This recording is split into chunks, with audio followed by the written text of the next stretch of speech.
Hey, welcome to Film Fanatics, three film geeks discussing movies new and old. My name is Dan. My name is Justin. And I'm Joe. This week, Marvel goes little with their latest Ant-Man, Amy Schumer blows up big in Trainwreck, and President Samuel L. Jackson is the biggest of all in Big Game. We'll also review Adam Scott and Jason Schwartzman in the sex comedy The Overnight, and Jude Law in the submarine thriller Black Sea. Our triple feature of older films is new classic Cold in July, my pick for old classic Akeelah and the Bee, and the 1947 Cary Grant comedy The Bachelor and the Bobby Soxer for our Oscar A to Z. And as Akeelah and the Bee deals with spelling bees, and last week we just had a movie called Spare Parts dealing with a robotics contest, this week's top 5 is non-sports competition movies. So that'll be an interesting one. First up, though, we got to talk about Ant-Man. Debuted with a $60 million take. Not huge for Marvel, but good enough for number one. Joe, tell us about Ant-Man. I will. Ant-Man is the most recent Marvel Comics movie from the MCU, as Dan just said. It is based on the characters Scott Lang and Hank Pym. That'll be the second Ant-Man and the original Ant-Man, respectively. And it's produced by Marvel Studios with Walt Disney, and it is the 12th installment now. Can you believe it? The film was directed by Peyton Reed, with a screenplay by Edgar Wright and Joe Cornish and Adam McKay and Paul Rudd, so there was a lot of writing here. Fairly obvious, I think. And it's got a big cast. We've got some great people. Rudd, obviously, is Scott, the new Ant-Man. We've got Evangeline Lilly. We've got Corey Stoll from House of Cards, is the villain Yellow Jacket. Also some greats, Bobby Cannavale, Michael Pena, T.I., and we've got Michael Douglas, of course, as Hank Pym, the original Ant-Man. In Ant-Man, Lang must help defend Pym's Ant-Man technology and the plot, this heist to steal it back despite worldwide ramifications. Essentially, you've got to stop Corey Stoll because he's going to become Yellow Jacket and he's evil Ant-Man, take over the world, and there's a twist about who he's going to sell it to, but it's pretty basic superhero stuff, honestly. I think that's the thing that stands out the most about this movie is that in terms of scale, it really is a smaller story.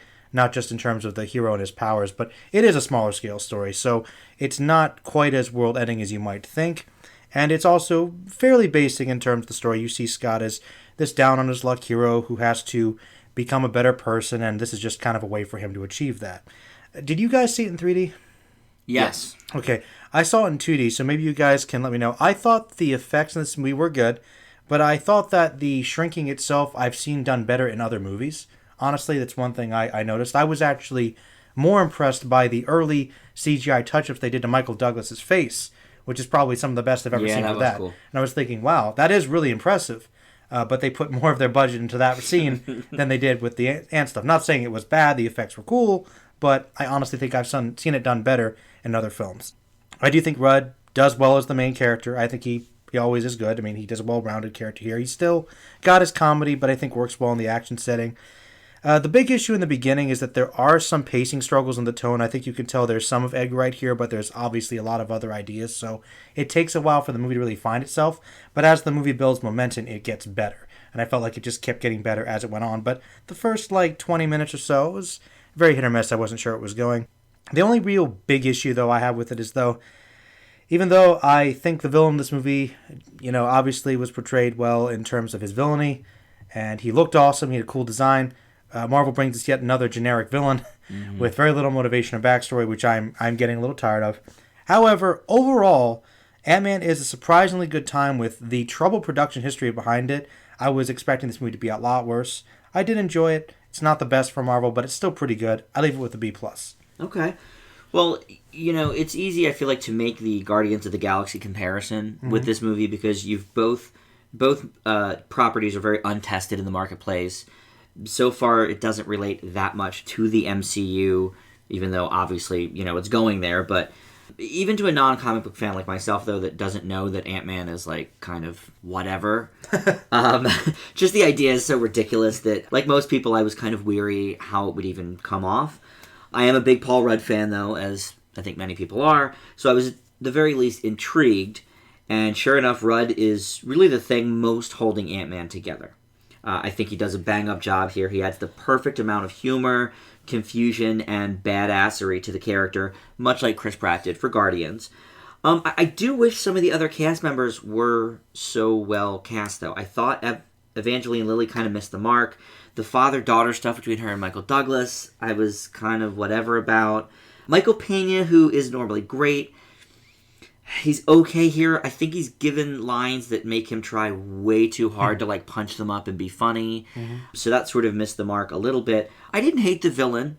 I guess I do see what you're saying, that this is the typical now MCU villain. Don't get me when wrong. it comes down to it. It was a great performance and everything, and I liked the villain. He's not bad. It's just I wish there was a little more to him. I'm getting really tired of these one-dimensional characters. I see what you're saying. I do agree with it. It's not something I thought about while watching it, but you're right. But I think as well, the film is fairly derivative, but it's a lot of fun. I had a really good time watching it. The CGI was a bit of a hit or miss, though. You noticed that too? Yeah, absolutely. Definitely when he was, big and then little, but then certain other things, like when he is little, I don't know, even the design of the ants sometimes I was kind of like, too fake, I don't know. Right? Yeah. So, I knocked it down a little bit for that. I'm right under you. I give it a B. I do think it's certainly not the worst we've seen from the MCU. No. I would say it's kind of like in the middle of the pack. Pretty much. Yeah. One issue with the whole father-daughter thing with Lily and Douglas, I didn't think it was too bad. But the thing is, they drastically altered Pym's character for the movie, because the reason why he's not the main character is because you can't really do Hank Pym from the comics and make him likable. So that might have been kind of a spitball, spur-of-the-moment thing. So they sort of were just insinuating, okay, this guy was a bad father. Because the whole, this and that. The whole Wasp thing with his wife, right. that would have been totally different. So, okay. So to be honest, that they were really juggling with some concepts that were fairly original. Okay. I give them that. That's interesting to know. I did like the scene, though, where he sort of reveals what happened to the mother. Yes, and that's totally... And that was all made up for the movie? Yeah. Okay, interesting. Justin? The MCU, for me anyways, draws a lot of comparisons to the Titanic. It's a massive vessel with a lot of promise, but also kind of gets crushed under its own ego. And, like the Titanic, starts heading on a route to disaster. And that disaster is named Ant-Man. Here's just a few of the many, many issues I had with this movie. To start, it's an Edgar Wright movie, directed by a man desperately trying to be Edgar Wright, Peyton Reed, who gave us such wonderful movies such as Yes Man. Yes Man was alright. I never actually saw it. Yeah, it's fine. I mean, it clearly reeks of being an Edgar Wright movie, and Peyton Reed's just trying to put on his best impersonation. If it's anything, it's a cheap mockery. Here's where I will give the movie points. I did like the visual aspect of it. I liked when he shrunk, and I feel like when he was actually Ant-Man, the movie actually got kind of interesting. I thought the heist movie points of it were incredibly dry. I thought Rudd was flatter than flat as a protagonist. Wow. Nah. Okay, keep going. I'm sorry, when we're going comedy actors turned superheroes, Rudd doesn't even come close to Chris Pratt. Well, to be fair, I think he was doing a little more dramatic of a turn, though. I don't agree. I feel like it was Paul Rudd once again playing Paul Rudd. I think it was very different than his... All right, it sounds like we're going to have a lot to discuss, so let's let Justin finish, Go ahead, then we'll talk. But alongside that, I liked Michael Pena's character, but his entire supporting cast is cardboard, and I would argue also bordering on racist caricatures. And alongside that, I never felt like the stakes in this movie were that high. Even Daredevil on Netflix had bigger stakes than Ant-Man. And it was such a more grounded storyline. Phase 2 goes out with a whimper. I give Ant-Man a C+. Should be an F. Yeah, I was going to say, the only thing I heard that you liked about it was the visual component. And Michael Pena. visual And Michael component- Pena was okay. Michael Pena is good. D+. The story does get better, I'll give you that one, Joe. Skip. But it's... well, Based on that it was one of those review- things that just incredibly infuriated me because the stakes are just never that high. Okay, all right. Justin, I agree. The stakes are not that high, but that's because they're going for something different. I mean, They're really not. It's more of a contained heist movie. I mean, it's It's tied a heist movie, but it's also basically rehashing Iron Man. Not entirely. I think that Really? Look. Entrepreneur going after his own weapons? Well, yes, but it's slightly That's different. the plot of Iron Man. Yes, but instead of being kicked out of his old company, there's something else entirely. You see, because this time, instead of just dealing to one terrorist or one villain, we have another bigger one involved. Which doesn't come out until way, way, way late, too late in the game. But that's we're not even entirely sure what they're doing, which Justin, is even stranger. They pretty much spell out how dangerous the technology can be, and you're right, they are recycling some of the same concepts. But I mean, the stakes ultimately do get high based upon what the villain's actually doing. His particular goals are basically, I'll get rich and I'll be awesome because I'm evil. But what he's doing, that's still pretty big stakes, pretty standard. Could potentially be world catastrophic. Potentially, but not quite there. Just look, the entire stakes of this movie is Justin, dependent on a maybe. They demonstrate how dangerous the technology can be several times in the movie based on the villain's actions. So I think they could show this could potentially be bad if it gets out. Potentially, that's sort of how I took it. If it fell into the wrong hands, so classic comic book movie staple. I mean, it's not the same as you're right. It's not the Chitauri, the Skrulls. They're the Skrulls. I'm sorry. If they're coming down to New York to eat it, okay, that's not the same as the Avengers. You're right. But you're right. It is smaller scale, like Iron Man. If you think about it, Iron Man was much smaller scale than this. That's fine. It's a more grounded story. That's what people liked Iron Man. Maybe that's what we're going for this time. Was it done as well? No. But I don't think you can... I'm actually glad that Marvel did something different and didn't just try to blow it out of proportion again. So you got to give them credit for that. What do you think, Matt? I'm still stuck on everything else. What else did you like about this movie? Because I like this movie way more than you, but yet I'm only a shade above the grade, which is confusing to me. Well, I mean, what were the other positives? The story is fun. I did like the camaraderie between Rudd and Michael Douglas. Okay. And I did like a lot of the flashbacks that sort of hint at the overall arcing timeline of the MCU and hinting at where we may be heading. Like I said, I feel like the story does get better. The action sequences I did really like. Evangeline Lilly, I could do without. Yeah, I thought she was miscast, but that's fine. She's okay. All right. Well, okay. So there's some positives because honestly, Justin, your review was negative, C+. I just wanted to hear some positives. That makes sense now. Okay. So this is the worst MCU film. Far and away. I can't get over the Paul Rudd, though. I thought he was great in this. He was awful. I think he's the best part of the movie. Joe? I liked it. I thought he was doing something closer to being a straight man. I don't think he was as funny as Pratt. No. Going for a comedy, but I don't think he was going for constant laughs. I thought he was going for more grounded, but that's just serious it. Rudd character. is never the constant laughs guy. He's always the straight man, which is why putting him front I and don't center agree for a with comedy that. movie. I thought he was very funny in This Is 40. And he was a straight man. The mirror up to his butt, that's not a straight scene. That was pure comedy Rudd. Yeah, he's not always straight man can still have a couple quirky bits here and there. That was a pretty broad joke. I mean, I don't agree that he's always the straight man. I think he can go for a joke as well as anybody. I think Chris Pratt is a more naturally charismatic comedian and frontman. Also, it's two entirely different styles of humor. Rudd tries to go more for deadpan. Sometimes. No, I mean, that's basically why all of his back and forth with Penny are funny. I think it depends on the movie. In Delivery Man, Chris Pratt was the straight man. In the case of... You know what I mean? In the case of Deadpan, I was referring primarily to Ant-Man as the prime example. Ant-Man versus Guardians? Yeah. Okay. Because Chris Pratt is not always the comedy go-to either. Well, to be fair, though, Guardians was a much better written, more balanced movie. Guardians is a much better movie pretty much across the board. Mm-hmm. I won't argue that. I thought Paul Rudd really held this movie together. I do like the back and forth with him and Douglas. I think their chemistry is a lot better than the whole thing with Evangeline Lilly. And I like her a lot. I thought she was great as Tariel, the made-up hobbit. But, I'm surprised by that. And then I'm surprised you really like the CGI and the effects and stuff. I mean, with the exception of without giving anything away, the climax, mm-hmm. I was relatively on board. The only reason I'm citing the climax as an issue is because we get there and then it gets resolved really, really quickly. Way too quickly.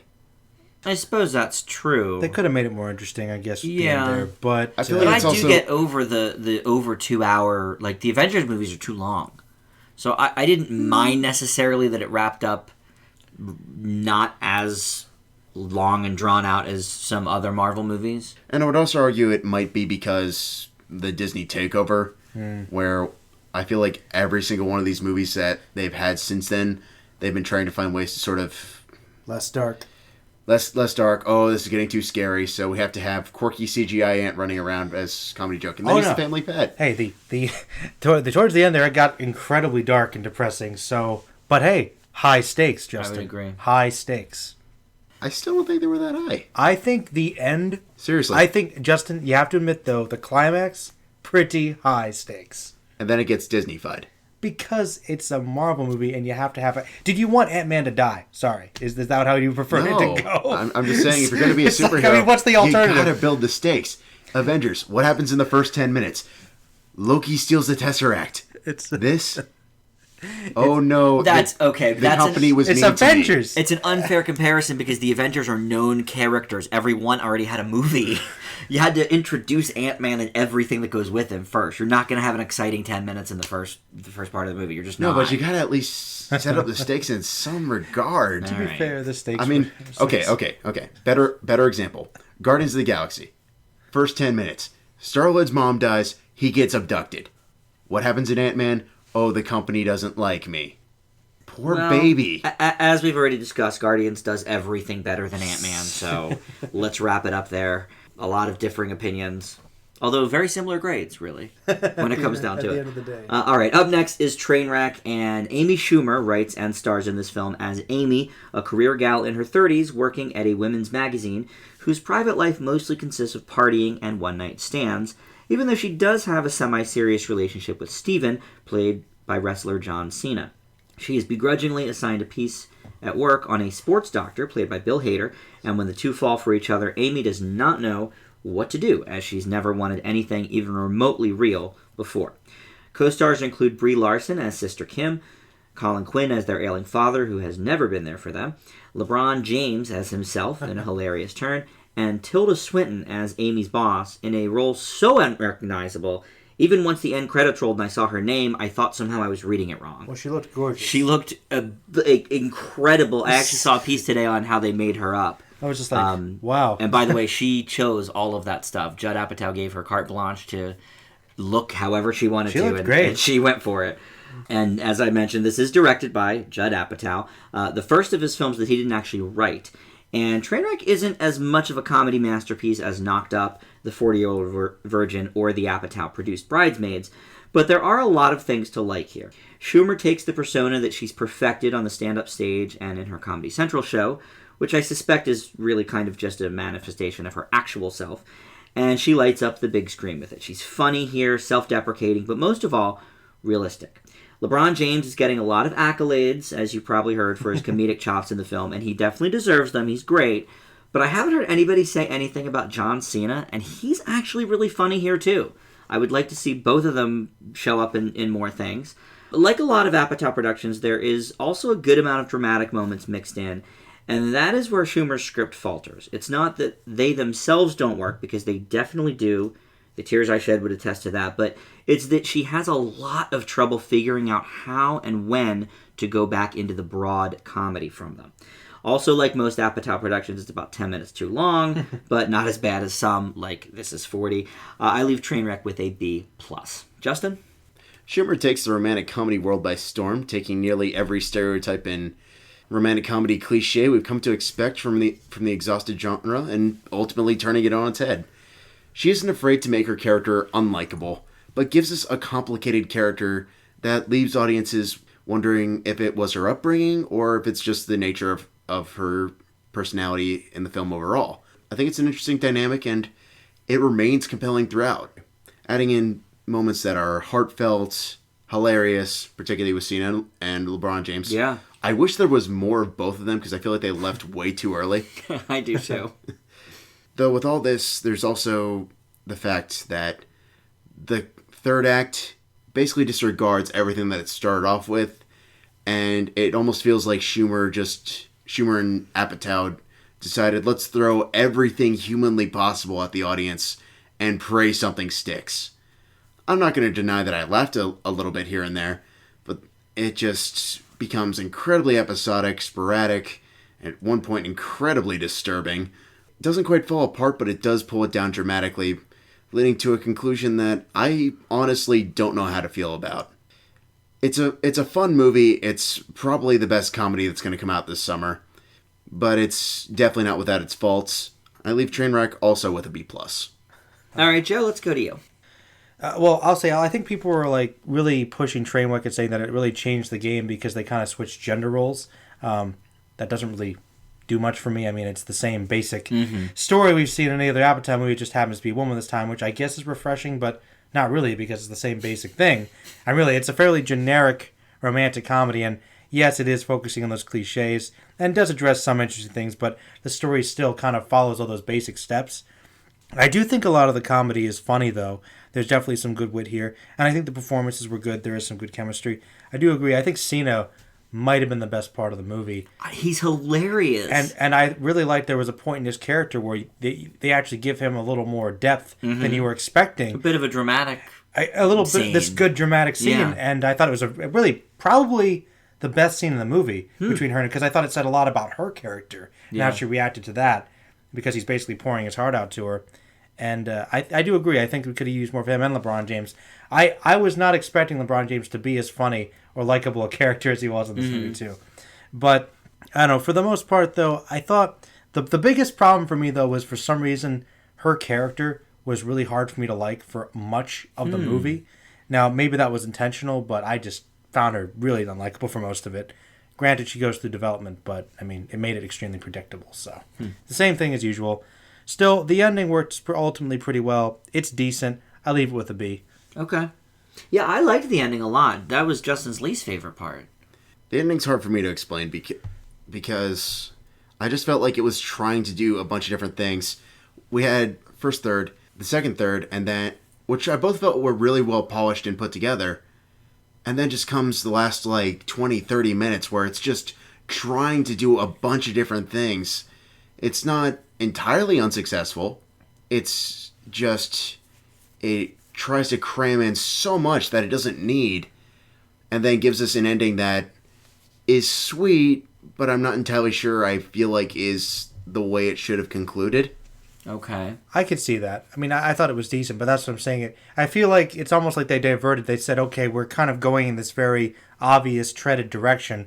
Let's try to do something to really mix it up. So they try to do too much, so it seems really chaotic, and that just kind of ends ultimately in the most basic way you probably can imagine it would. And maybe it's trying to be clever, but ultimately it's just kind of what's expected. Yeah, I mean, I don't think they were necessarily going for something out of the ordinary for the ending of the film. I don't think that was the intention of the character. But I will tell you what scene they could have excised from the movie completely. And it was a funny scene, but it had no bearing on anything. And I'll just say Matthew Broderick.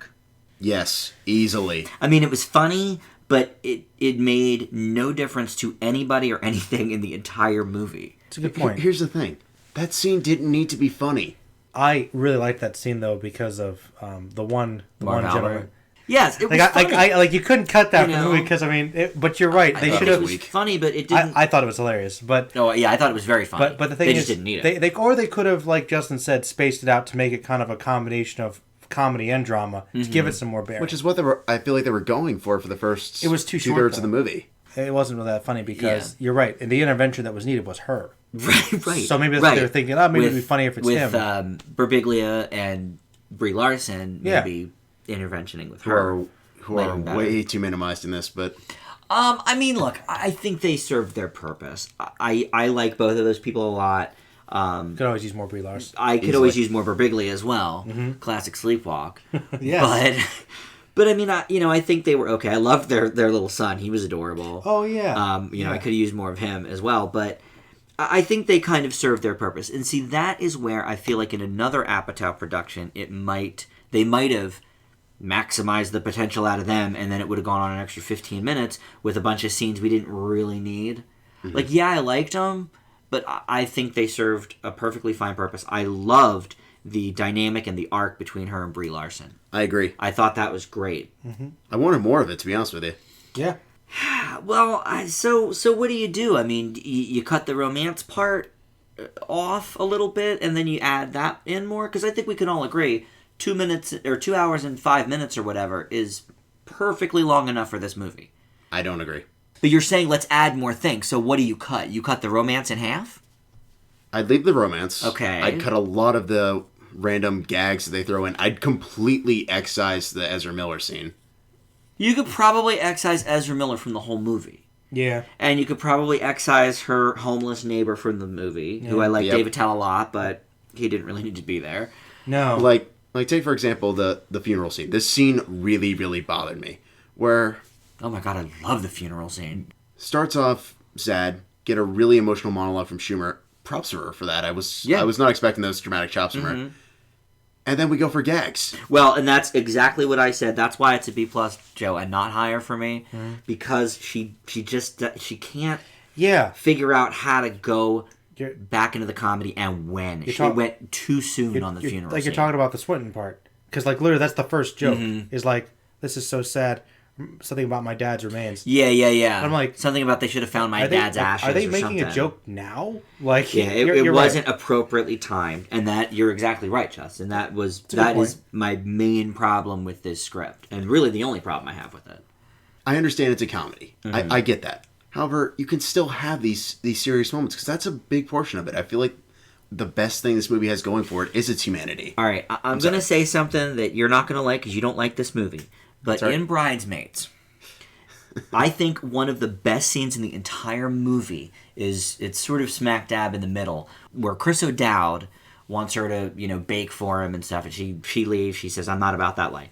She goes home, and over this really sad Fiona Apple song, she makes herself a cupcake and, trying to, get that baking spirit back. There's no joke. There's no punch to the scene. There's no gag. The scene ends, and it's heartbreaking. And then it goes on to the next scene. That is how this should have been. I agree. Well, that's why Bridesmaids is a better movie than this, and I know you don't agree with that. So I knew you wouldn't love that example. No, but Bridesmaids is a well-written movie. I'll really grant you is. that. Yeah, it really is.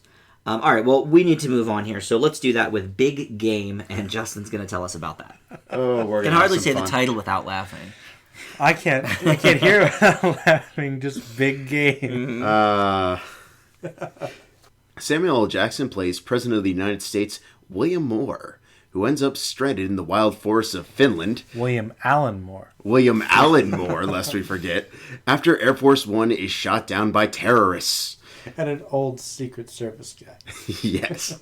Moore teams up with a young hunter trying to prove himself, named Oskari, played by Oni Tamila, in order to escape the terrorists and inform the Pentagon the president has not been killed before a new war on terror begins.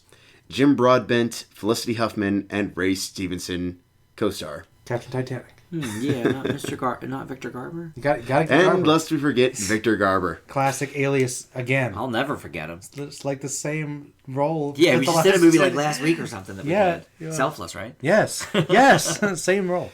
Well, Same man. same man. Same man. Listeners, please come to terms with this right away if you so choose to watch this.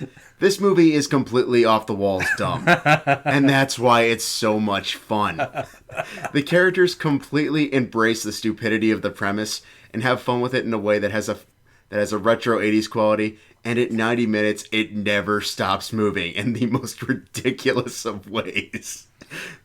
Unfortunately, it's one big fault that kind of bothered me was it tries to leave itself open for a sequel near the end. A little bit. Which, while that might be fun, it also feels like we're only getting a little bit of the story. That is true. Which I also feel is one of the biggest issues with mainstream cinema overall. Sequel baiting all the time. Trying to hint the next movie, but it's a lot of fun. Everyone looks like they're having a great time with it.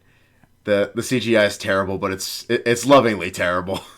Mm-hmm. And it's definitely worth checking out. I leave it with a B-. Yeah, I mean, I honestly can't really add much to that. I mean, that's Game. pretty much exactly what I wrote. I mean, it's completely silly, but it is in the vein of these great action, fun movies of the purpose. 80s. Jackson is having a ball here, like usual. I love when they put him in the box, and he was complaining We're about gonna that. That die. was fantastic. I thought the Russian child actor did okay. I mean, he's Pretty not good. a good actor, but he, hammed it up with the rest of the yeah. cast. Did well enough. The CGI is horrible, very corny. But yeah, I'm with you, Justin. I leave it with B- as well. It's a lot of fun. Joe? Well, you guys might hear some echoing. Yeah, this movie really is done on purpose in vein of like the silliest, goofiest, over-the-top 80s action movies, but it does it well. There's some definite heart here. It's really dumb, though, and like it's dumb in the Super dumb. Super dumb. Like you can just tell every twist like from miles away. But I do think that there are some decent, good story components here. I think that the interaction between Jackson and the kid is actually pretty strong. And I actually do think that this is one of Jackson's better performances. Not necessarily because it's his strongest performance with what he's typically good at, but it's radically different. He's playing somebody who's vulnerable, which he rarely does. That is a good point. So he wasn't hamming it up in the snakes on the plain way, which is why I think some people might be expecting that. So I give Jackson props for that, for even in this goofy movie, doing something very different. Yeah, because he has to rely on the kid. Which is to cool. basically save his life. Yes. So, I mean, it's fun. And I leave it with a B- as well. It was a very enjoyable, silly movie. It really was. That is an interesting point. You're right. Jackson's typically in charge of whatever the situation is. Mm-hmm. But yeah, this is a really great performance from him. It's very fun. I sort of like all these great supporting actors. We barely see them though. Yeah. Felicity Huffman and Victor Garber, they're like in 2 scenes. Yeah. You know? Mm-hmm. Just bit parts, if nothing else. Yeah, they're sort of off to the side. I could have used a little more with them, like trying to find out where he is and. Yeah, it was fine, but they worked. Yeah. Part, you know. Now, let me ask you guys this. I forget which one of you. I think it was Justin that had Sharknado 2 on your bottom 10 for 2013. Sharknado 1, I believe. Or Yes. the first Sharknado, okay. Yeah. Where do you draw the line? Well, yeah, where is that line drawn? I don't watch the Sharknado movies. I really can't be bothered. But where do they draw that line? Because obviously this movie knows it's being campy. I feel like There's a difference between campy and terrible. I feel like there's an art to being campy. Okay. Mm-hmm. I mean, I agree with that. You're talking like somebody that loves the Godzilla movies over here, so there has to be an art to true. it, you know. In the case of the first Sharknado, they were completely convinced they were actually making a legitimate thriller, which is part of the reason it was so laughable. Second one, you can tell they were a bit more in on the joke. Okay. Big Game, you can tell straight from the get-go. No one was expecting this to be like an incredible movie. They just wanted to basically have some fun with it. Well, I think another thing, too, is that it's tough, because I think that the people involved with it care enough about it to try and make something good out of it. Because, like I said, Jackson gives a really good performance in this movie where he easily could have just phoned it in. That is true. Like Outcast. Like Outcast. Oh, yeah. With Nick Cage. It's true. Yeah. Or Schwarzenegger with Sabotage. Yeah, that could have been true. a much more Boy, fun... They really were trying to make a good movie with that Sabotage. It was. And, Yeah. you know, either you commit to that seriousness by caring, or you go Or you ham. have fun. You can't go in between. All right, well, let me ask you guys this then. The Expendables series is trying to do what this movie does. They're trying to be corny and have fun. Why doesn't that work? Because there's too much. Okay. It's too much. I also feel like in the case of the Expendables, it's sort of like the Ocean's movies. The first one, you could tell they were trying to find like a way to be smart about it. After that, they just basically got smug and started thinking, we're here, let's make a movie. Bunch of people throw it together, some explosions. People watch it, right? Exactly. I feel like that's where they were going with Expendables. It was like, okay, we're old and we've been in action movies, so people will see it regardless. But you have to have like a somewhat compelling story. Like, at least in Big Game, it's simple. That is it's true. Stupid, You're right. But you can follow the story. I hoped he got out of it. Yes, You're care. right. You care enough about the characters. They're Okay. written well enough for that. You can follow the plot enough so you know basically what's going on here, what the bad guys' motivations are. It's basic, but you have to know it and you have to care about it enough to watch it. You know. Okay. Make a watchable. That's a action good movie, answer. You know. Like, Because I'm with you. I hate the Expendables movies, but I thought this was a lot of fun, think and I about wasn't it, though, sure why. Because the characters, most of them aren't well written. Half the actors don't care, and the Right. story is all over the place because it's overly complicated. You're right. God, Which Expendables 3 was awful. All right, let's move on here to The Overnight. This is a sex comedy in which an LA couple new to the area, played by Adam Scott and Taylor Schilling, meet their first area friend in Jason Schwartzman as their young boys make friends at a local park. He invites the new couple over to his place for dinner with he and his wife, played by Judith Godrich. And everything seems great, but once the boys sack out upstairs, the two couples start partying a little bit harder than Scott and Schilling's characters are comfortable with, and a lot of drinking, nudity, pot, and paintings of anuses transpire, to the point where they're unsure if they are spending the night with swingers or exactly what is happening. The Overnight is certainly one of the most interesting comedies of the year, but does it work? I would say it does sometimes, mainly through the go-for-broke performances of Scott and Schwartzman.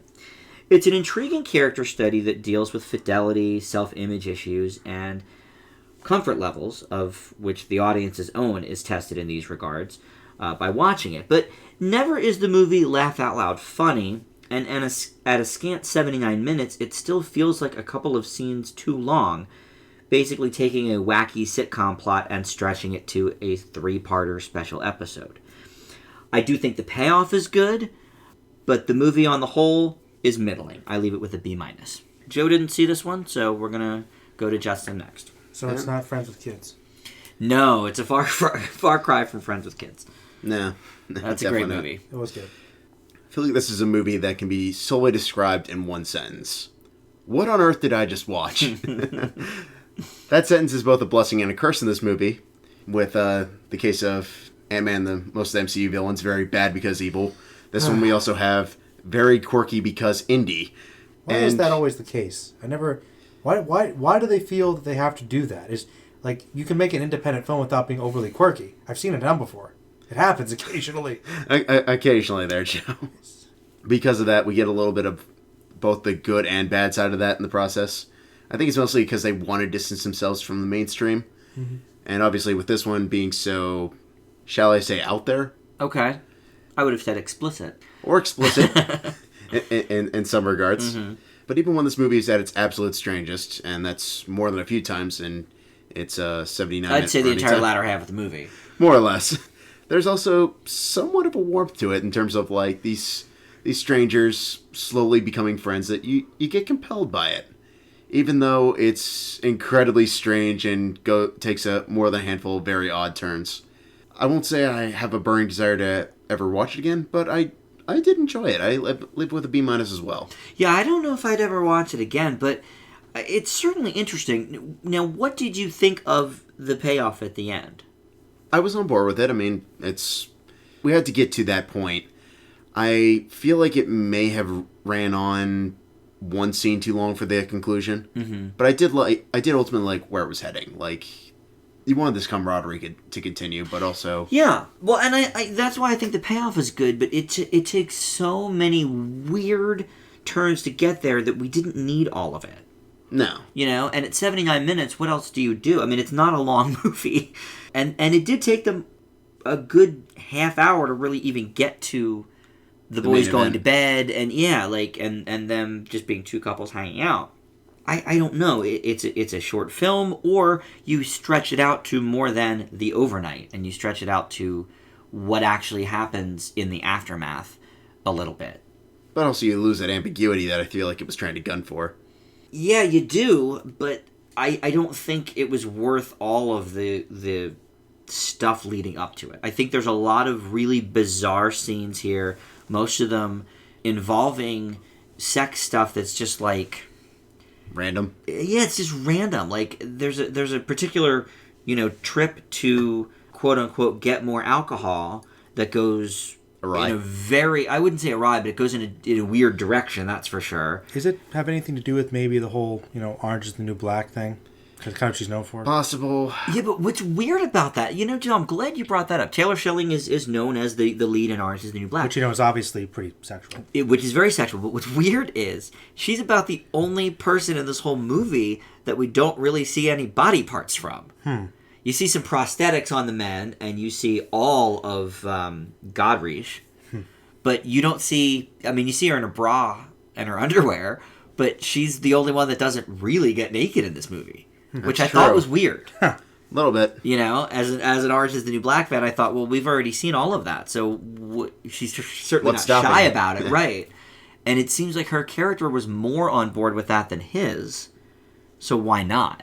So I don't know, but that's an interesting question, Joe. I was wondering about that. Yeah. Also, I want to get your take on this. Yeah. Do you feel like there were times where it seemed like these four actors were improvising their lines? Oh, I would say most of the film, yes. I think most of their party scenes, they were directed, and in fact, I know that for a fact because I saw an interview with Taylor Schilling about this movie, that the boys were just, going on. So yes, I do feel that way. That might have been why it got a little tedious in some spots, because I'm trying to keep moving. You know, and I understand that, but sort of like we talked about last week with, or 2 weeks ago, I should say, with Wet Hot American Summer, which I feel is largely improv because these guys were from the same comedy troupe, a lot of them. There has to be this balance of like, okay, we're having fun doing this, but the audience has to have fun too. I think it's a problem with the Grown Ups movies specifically. Oh, yeah. It seems like they're having a blast, but no one in the audience is on board. You know, Joe, have you seen the Grown Ups movies, or have you avoided them? Bits. Okay. Bits and pieces. I mean, it's just like, we get it, like Spade and Sandler and Kevin James were all buddies, and Chris Rock, but it has to translate. Easily. And I feel like there's a few scenes in this movie where it's just montages of them smoking weed, or drinking, or jumping in a pool. Which we've seen at least one time before. At least one time before? Sounds like every indie movie. Ever. Yeah, like we see it over and over and over again. Any Pixies anywhere? No, there weren't any Pixies. Not this time? Thank God the soundtrack to this. You know what, Joe? And this is a good point, actually. Thank you for bringing up the Pixies. I tried. Because I also thought the soundtrack in Trainwreck was awesome. Oh, good. You know, we see a lot of indie comedies, and Apatow he's a music fan, so he knows his little indie music. I think a lot of his movies have a very basic soundtrack, and Trainwreck had a different kind of soundtrack. I would say the soundtrack of this was almost like Schwartzman handpicked, let's say, because he's got he's got a very peculiar ear for music. Kind of that Anderson vibe. Yeah, kind of a Wes Anderson-y vibe, which is why they get along so well. But yes, that's an excellent question. No Pixies, though, thank God. All right, let's move on to our home media moment up next, and that is Black Sea. Joe? The Jude Law Sea. Yeah, Jude Law Sea. Yes. Well, Hemingway's Sea, I call it. Yeah, Dom C. Dom C. Now, Black Sea is a 2014 British adventure thriller film directed by Kevin MacDonald and written by Dennis Kelly and starring Jude Law, who is a favorite of this show. In order to make good with his former employers, a submarine captain, played by Law, takes on a job with a mysterious backer to search the deep depths of the Black Sea, obviously, for a submarine that is rumored to be loaded with a secret treasure. The film seems to be interesting in terms of this gritty realism, which was surprising that I liked, despite the adventurous nature of it. And I felt that it mostly held together pretty well by the performances. I think Law, once again, does a good job playing this compelling, believable character. And he has those accents down. He really does. The accents always impress me. And I think that's something to definitely show. I think it's pretty solid, but it does take a little while to get going, and it does have some slower parts. On the whole, though, I thought it was a fairly enjoyable film. I leave it with a B+. Okay, Justin? Stick a group of disgruntled people in a confined space, and the result can be either a paranoid thriller like no other, such as Das Boot, or an underwhelming mess. Black Sea is somewhere in between. The story tries to appeal to the recession era, with the main characters struggling for jobs, deemed dispensable by their employer. And while it's effective at points, I also feel like it's incredibly loaded at times, trying to hit this message home that I don't feel needed to be there. I think there's been worse, though, personally. Though where it does work at its best is seeing this line being drawn and how they have to fight amongst themselves to survive. I feel like that really did start bringing the story together, and how we see Law's character evolve over the storyline. I really did like the payoff at the end with that. That's what put it up there for me. I was overall relatively content. I leave it with a B. Entertained. I'm a little bit below you guys on this. I think Law really holds the movie together. Yeah. I agree. His accent's great. I struggle to think of a bad Jude Law performance. Even when he's in a subpar movie, he's usually pretty good, I would say. Mostly. You still need to see Gattaca. It's like his best. Well, I saw Sherlock Holmes' Game of Shadows, and that was enough for me. But even there, he does a good job. Well, he's fine. He's a good Watson. But it does go on, I think, about 20 minutes too long, and I agree, Joe, it takes a little while to get interesting. A little bit, yeah. A good 20, 25 minutes before I was actually on board with this movie. Literally. No pun intended. But once it does get there, it is pretty solid. The action sequences are good, but there's really no character that was that likable, so it's kind of hard to root for anybody. You know, I mean, I kind of got behind Law. I kind of felt, I kind of understood his frustration. of anybody, I guess. I'll tell you what, the scene that really got me on board with Law's character the most was when he burns up that lottery ticket. That was pretty solid. Definitely. You know, Yeah. just to sort of be on the same page. Like, look, we're all the same here. I think it's okay as a character study, better as a thriller, but kind of middling overall. I leave it with a C+, actually. I think if it was a little bit shorter or if it got going quicker, I would have been more up in that B range with you guys. It didn't take quite as long for me to get going, but I did think it was a bit slow at the part there. I liked the characters. I got Did you? behind. Yeah, I thought they were fine. I mean, I thought they were likable enough. I mean, they were what they were. They weren't going to be Mother Teresa here, but No, but I thought True. they were, you know, kind of due to their situation and context. oh yeah, definitely. I mean, I'll give you that. A lot of the stuff above water, not the most gripping material, but I think even like 10 minutes after they get on the submarine, I was pretty kind of basic. well, you need to build up the tension. Yeah, I guess. Law is good with the accents, though. He was the best on that part we of the can all movie. agree. I'll agree with you there. For sure, yeah. Certainly held the movie together. Yeah. All right, well, enough said about that. Time is going by here, so let's get into our top 5. And we have an old classic coming up called Akeelah and the Bee that I brought to the table. So we're going to do the top 5 non-sports competition movies. We see a lot of sports movies. We've even done some top 5s about them. But these are the non-sports related films. And I will start with an honorable mention, and that is Wordplay.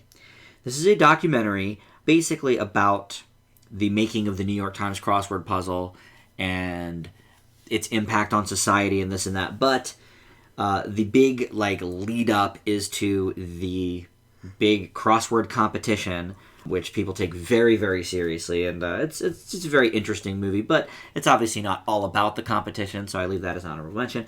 My number 5 is, Joe, I think you'll appreciate this, 8 Mile. I didn't think about that. Rapping competition is certainly non-sports related. Definitely. Eminem kills it. We've talked about this on several of our top 5s. We have to run it at some point. We should actually, because we do talk about it quite a bit. Joe, I know it was your number 1 for the Oscar songs. Well, I mean, I'm just a Lose big Yourself. Eminem fan, so that Yes. kind of happened. True, and we'll hear more of his soundtrack next week in Southpaw. Number 4 is Little Miss Sunshine. Oh, yeah. It's a great, great movie that I actually have not seen, I would say, since its initial release. Really? So it's been almost a decade since I've seen it, but it really sticks in your mind. I mean, it's a great movie. Alan Arkin, great performance, obviously, from him. Naturally. Little Abigail Breslin, fantastic, on her way to the Little Miss Sunshine pageant. Number 3 is actually another documentary, and that is The King of Kong, A Fistful of Quarters.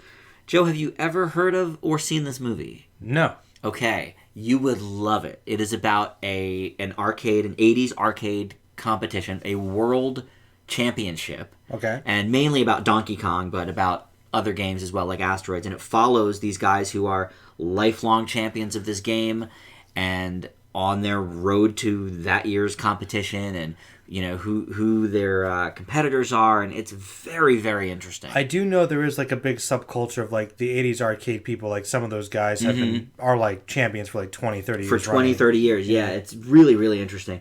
And my number 2 is Akeelah and the Bee, which we will go over shortly, so I will just leave it at that. Justin, let's hear from you. I'll agree with you, Dan. 8 Mile was a great movie. I'd probably leave that as my honorable mention as well. Cool.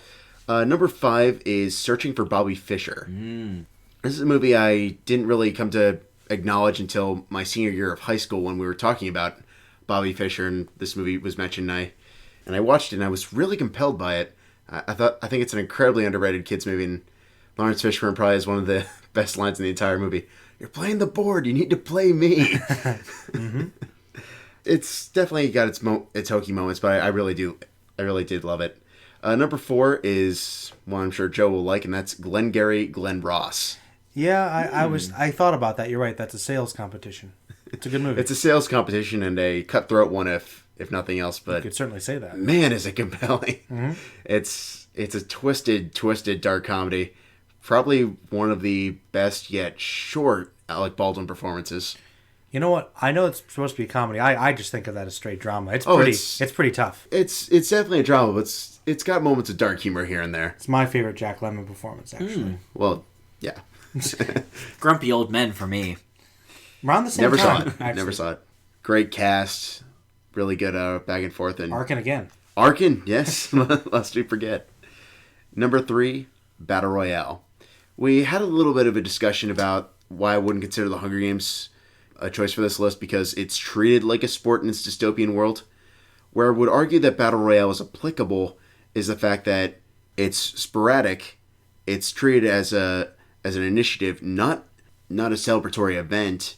There's also not this like build up to the training that you see in Hunger Games. Battle Royale is strictly on the moment, and there's all sorts of tension amongst these kids, and it adds a lot of dimensionality to it.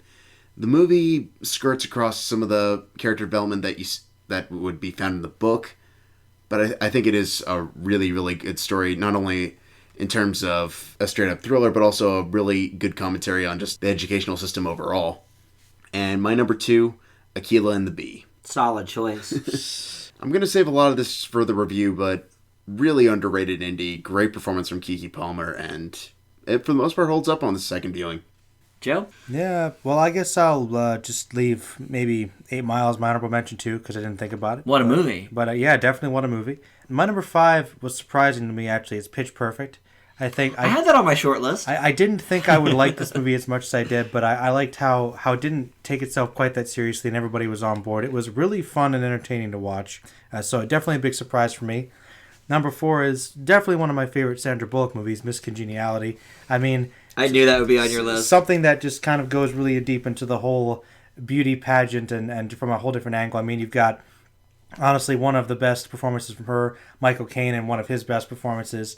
You got some great Shatner. I was going to say. You know, so it's a really, really good movie. I think it's a lot better than it has any right to be. I think that's a good way of putting it. It just, you wouldn't expect it, but it's a very solid one. Definitely check it out.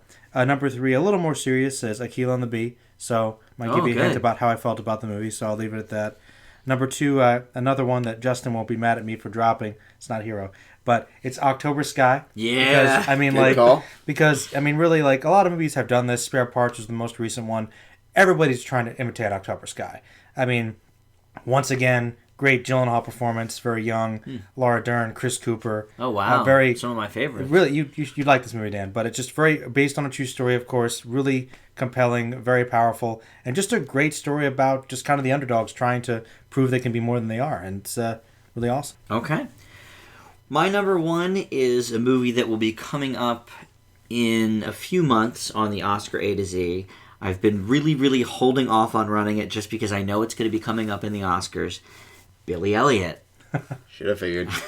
This is just a fantastic movie. I can't say enough good things about it. I can't believe it took me so long to watch it. I only came on board to this movie maybe 2 years ago, maybe 3. And it's fantastic. It's so good. It's well written. Jamie Bell is fantastic in the lead. And it's more of like an audition movie than it is a competition, but auditions are certainly competitive. So what's the audition for? Dancing. He's a dancer. Dancing is a sport. I thought it's not a big competition. Well, it's him auditioning competitively. Yeah, that's kind of where I thought of it. You're right. Like more of an acting performance thing? Well, like I say, it's not... The movie isn't about an actual like dance competition like a Cuban Fury or Save the Last Dance or Step Up. Yeah. It's him auditioning for the dancing. So it's the audition. So the audition... Exactly. The audition is the movie. Okay, cool. He's basically auditioning to get into a company. So that means that I could have put the audition in my top 5. You could have, actually. It would be messed up, Justin, if I did that. More than a little bit. but it's so... Technically correct. Yes. So even though dancing is a sport, he's auditioning, and that's the competition part. Gotcha. Justin? Well, my number 1 is a movie we reviewed relatively recently, and that is Whiplash. Now, this is one... that is a competition. You're right. Very good. You have to spend a second on it, but Whiplash is all about competing to prove that you're worthy, which leads to the climax, which the first time around I saw it more of a conflict between who Miles Teller's character is and who he wants to be, but now I see it more as almost a fight scene between him and J.K. Simmons, and I think it's a fantastic dynamic, and it shows how far both characters have come to essentially try and destroy the other. Oh, yeah, that's certainly what it is. Or help one another, if you want to look at it. If you want to look at it that way. But like Billy Elliot, he is basically competing for and auditioning for a slot in the band. Yeah, so in a way, yeah, that definitely works. Yeah. It's a good number one. Yeah, I didn't think of that. Joe? Well, you guys could probably guess what my number one is. My number one is Little Miss Sunshine. Oh. Because, it is, once again, you said it, Dan. Great competition movie, great cast, just a great story in general. I guess you could say it's almost more of a road trip movie, but since the competition's a big component of the whole story, especially towards the climax, it's pretty amazing. It's just a great movie in general. One of my favorites, so I have to put it on there. Yeah. Just sort of obligated. All right, well, good list. Very, very interesting.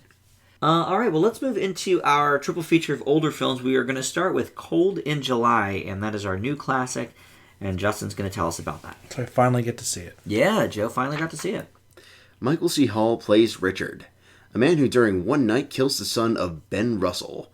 It's played by Sam Shepard, a criminal released on parole.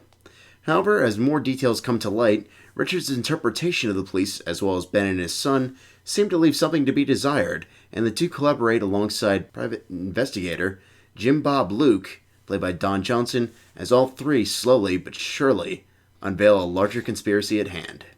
Well, over the course of 3 seasons, we've seen many, many movies attempt this retro 80s quality, including Big Game this week, and while some make it work, others really suffer from it. Cold in July's only really effective with this about, I'd say, 50% of the time. Retro soundtrack, these little John Carpenter-esque quips, which are interesting. I'm not entirely sure they're as effective as they want to be, but they give it a unique flavor. However, where most of this can be looked past is its really compelling neo-noir storyline, with bite that only continues to get more interesting as the story goes along, building up these characters, hitting home this message of there's always more to the story, and no one is ever how you see them. And I really did like that dynamic. I feel Hall, Shepard, and Johnson really do hold their own in this, and keeps the movie lively and engaging, ultimately culminating in a really solid finale. I actually raised my grade from what I gave a B prior to a B+. Okay. Yeah, I think there's a lot of interesting twists, really great performances here, and they just shine throughout the whole movie. All 3 of the leads, you're right on that, Justin. On the initial run-through for me, the film was good enough just as a mystery thriller, but the second time around, the movie becomes also a commentary on how split-second decisions can change your life, the consequences of taking the law into your own hands, quite a few things, really, that you get so focused the first time around on the mystery element, you sort of miss the little droplets there of some other things. My big complaint, though, as it was with the first watch, is that the comedy notes aren't necessary or welcome. It really ruins the tone of the film for those scenes. Don Johnson is good here, and he's having fun with these comedy portions, the wacky detective, but it just takes me right out every time. I do leave it with my original grade, which was a B+. And I don't agree, Justin, that the 80s motif is only working about half the time. I really enjoyed the soundtrack. I like the tone of this movie, at least in terms of the time period elements. I thought it worked very well.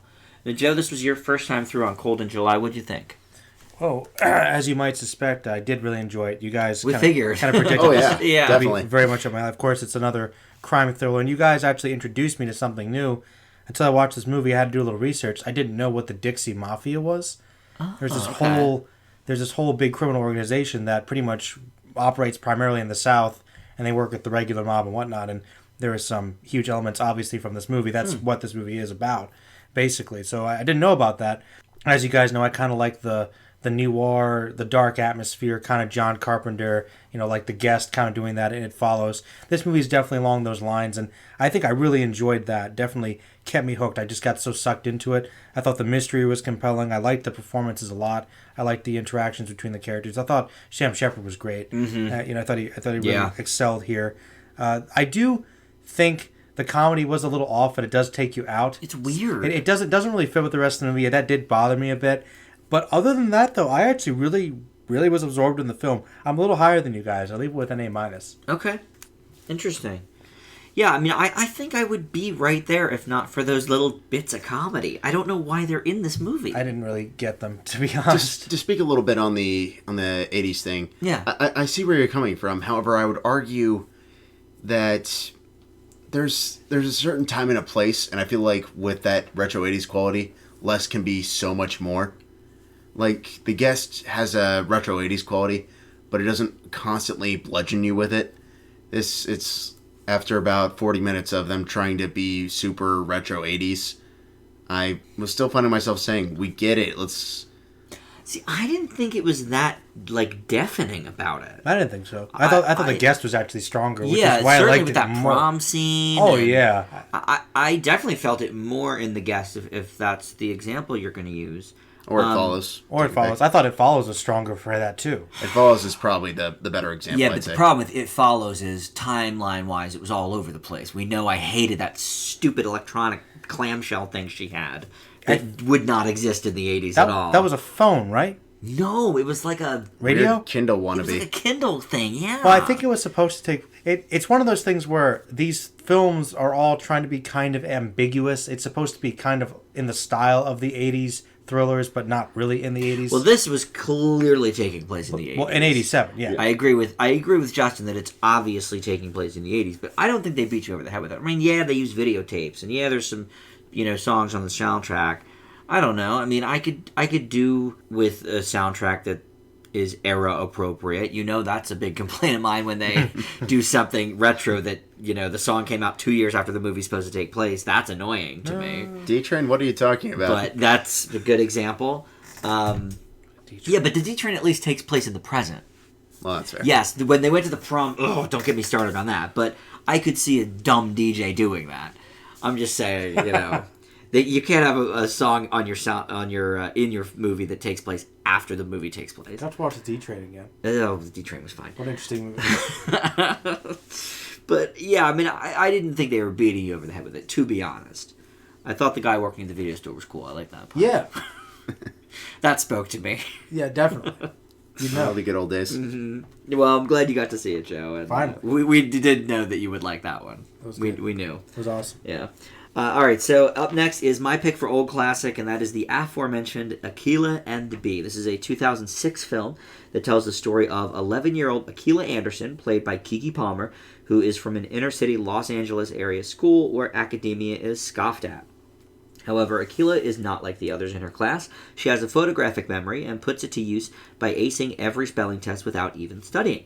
Her teacher and principal urge her to participate in the school's first ever spelling bee, which she wins handily, and her principal, Mr. Welch, played by Curtis Armstrong, introduces her to an old friend of his, Dr. Larrabee, played by Lawrence Fishburne, and suggests that she continue on to the regional spelling bee in hopes of going all the way to nationals with Larrabee as her tutor. Her mother, a widow played by Angela Bassett, is not keen on Akeelah sacrificing her other studies for what she calls a game, but does let her participate in the regionals where she makes a good friend named Javier and also meets one of the more serious contenders in the bee, Chinese-American Dylan. Maybe the initial synopsis for Akeelah and the Bee doesn't sound all that interesting or that different from dozens of other school competition films, but trust me and discard that instinct. As you heard, it's in all three of our top fives. Palmer here brings this character to life, has all the acting chops of somebody 3 times her age. She stands toe-to-toe with Fishburne in every scene they're in together. And it avoids many of the cliches played by a lot of quote-unquote feel-good family films by understanding its subjects and their circumstances and giving actual weight to them. Now, I will admit, some of the side characters do veer into certain stereotypes, especially Dylan's pressuring father. But that doesn't mean they're also not realistic characters as well. Now, I brought this one to Old Classic because Justin and I both had it in our top 10 films, starting with A, that were overlooked by Oscar in a recent minisode, and Joe had never seen it, nor had I think I had ever brought it up on the show. Maybe once. Yeah, if but that. I can't remember. And it came out when I worked at a video store, and since it is a PG family film, we ran it all the time in the store. And Justin, forget the second watch. After seeing it probably 15 or 20 times, it still holds up for me to that excellent standard of the first go-around. It is an easy A+. Joe?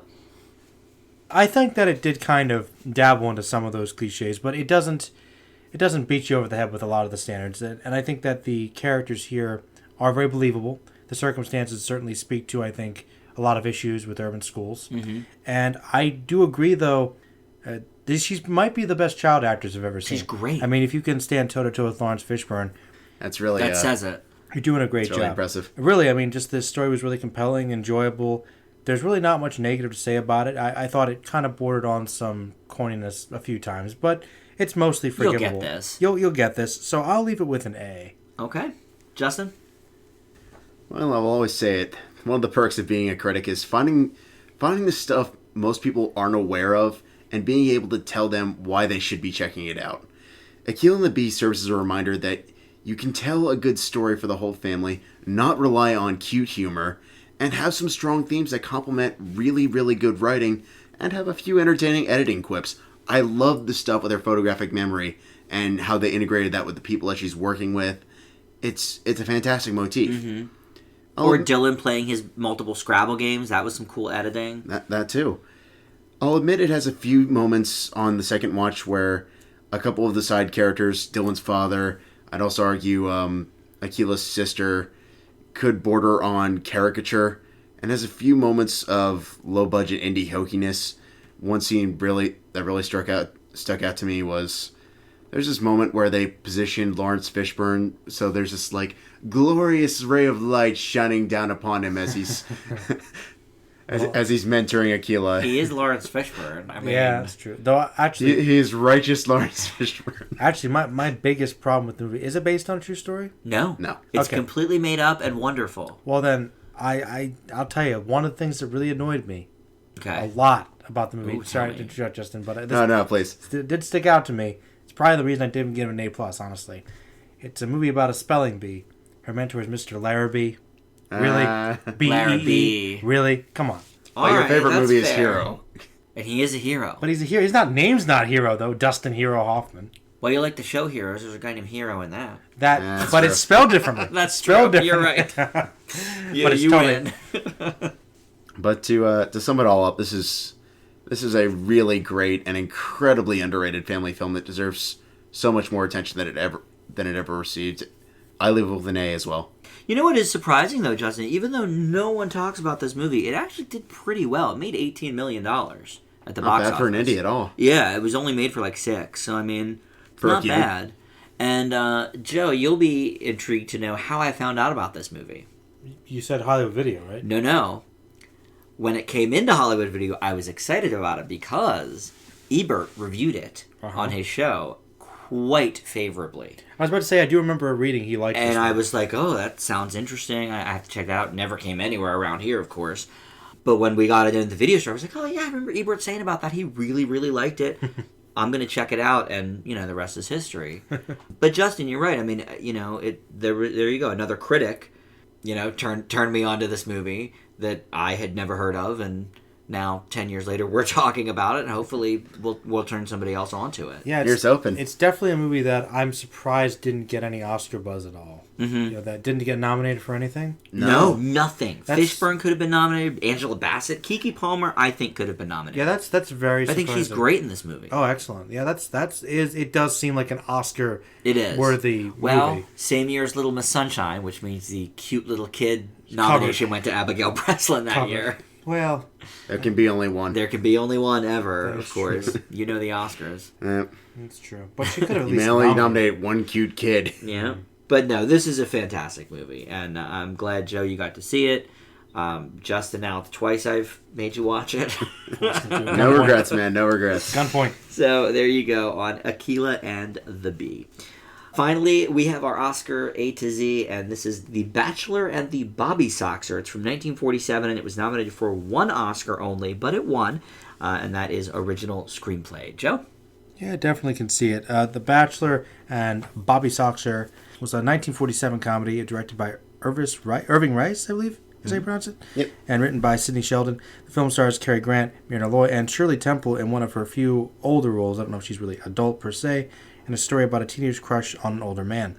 And all the comedy that ensues therefore, as her sister, who is a judge, tries to kind of force him into dealing a romance with her to get over him, but it doesn't really work out quite that easily because Shirley Temple is in love with Cary Grant, because who wouldn't be, right? He's such a great guy. But really, I have to say, for a premise, I didn't feel like this was a movie that I would enjoy this much, but I thought the comedy worked really well.